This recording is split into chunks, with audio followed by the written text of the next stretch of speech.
دنیا میں ہر وقت گونجنے والی آواز اذان۔ ناظرین، ایک بین الاقوامی رپورٹ کے مطابق نماز کی اذان دنیا بھر میں ہر وقت گونجنے والی آواز ہے۔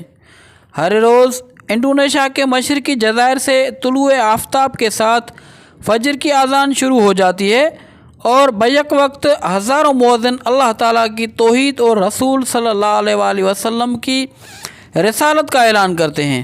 مشرقی جزائر سے یہ سلسلہ مغربی جزائر تک چلا جاتا ہے۔ 1.5 گھنٹے بعد یہ سلسلہ سماترا میں شروع ہو جاتا ہے اور سماترا کے قصبات اور دیہات میں اذانیں شروع ہونے سے پہلے ہی ملائیشیا کی مسجد میں اذانیں ہونے لگتی ہیں۔ یہ سلسلہ 1 گھنٹے کے بعد ڈھاکہ جا کر پہنچتا ہے۔ بنگلہ دیش میں ابھی اذان ختم نہیں ہوتی کہ کلکتہ سے سری لنکا تک فجر کی اذانیں شروع ہو جاتی ہیں۔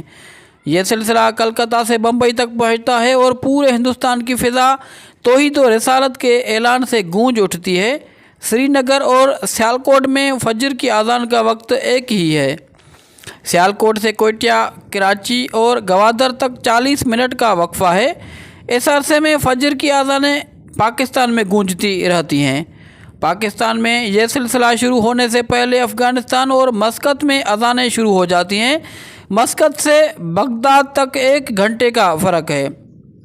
اس عرصے میں اذانیں سعودی عرب، یمن، متحدہ عرب امارات، کویت اور عراق تک گونجتی رہتی ہیں۔ بغداد سے اسکندریہ تک پھر 1 گھنٹے کا فرق ہے۔ اس وقت شام، مصر، صومالیہ اور سوڈان میں اذانیں بلندی ہوتی رہتی ہیں۔ اسکندریہ اور استنبول ایک ہی طول و عرض پر واقع ہیں۔